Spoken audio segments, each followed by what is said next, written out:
ಕಂಪ್ನಿಗೆ ಜಾಬ್ ಆಗಿರುತ್ತೆ. ಡಿಪ್ಲೊಮಾದಲ್ಲಿ ಬಹಳಷ್ಟು ನಾನು ನೋಡ್ತೀನಿ, ಇಂಜಿನಿಯರಿಂಗ್ ಅಲ್ಲೂ ಜಾಬ್ ಆಗಿರುತ್ತೆ. ನಾನು ಎಷ್ಟೊಂದು ಸತಿ ಸ್ಟೂಡೆಂಟ್ಸ್ಗಳಿಗೆ ಜಾಬ್ ಕೊಡ್ತೀನಿ. ಪೇರೆಂಟ್ಸ್ಗಳು ಏನ್ ಮಾಡ್ತಾರೆ, ಸ್ಯಾಲ್ರಿ ಕಮ್ಮಿ ಇದೆ, 11,000 ಸ್ಯಾಲ್ರಿ, 16,000 ಸ್ಯಾಲ್ರಿ, ಯಾಕೆ ಹೋಗ್ತೀವಿ, ಹೋಗ್ಬೇಡ ಅಂತ ಹೇಳ್ಬಿಟ್ಟು ಅವ್ರ ಜೀವನ ಹಾಳು ಮಾಡ್ತಾರೆ.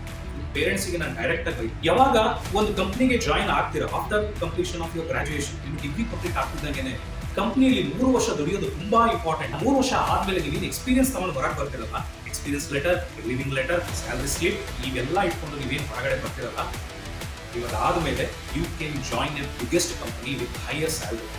So after completion of your graduation or degree, if you get a job in any industry, ಒಳ್ಳೆ ಇಂಡಸ್ಟ್ರಿನ ಕಂಪ್ನಿ ಚೆನ್ನಾಗಿದ್ದಾನ, ಕಣ್ಣು ಮುಚ್ಕೊಂಡು ಜಾಯ್ನ್ ಆಗ್ರಿ, ಎಷ್ಟು ಸ್ಯಾಲರಿ ಬರ್ತಷ್ಟು ತಗೊಳ್ಳಿ, ಎಷ್ಟು ಮನೆ ಕಳ್ಸಕ್ಕಾಗ ಇಟ್ಕೊಳ್ಳಿ, ನಿಮಗೆ ಒಂದು ವ್ಯಾಲ್ಯೂ ಸಿಗ್ತದೆ. ನಿಮಗೆ ಹೆಚ್ಚಾಗಿ ಕಾಲ್ ಮಾಡಿಬಿಟ್ಟು ನಿಮ್ಮನ್ನ ಕರೀತಾರೆ. ಸೊ 3 ವರ್ಷ in industry is very important.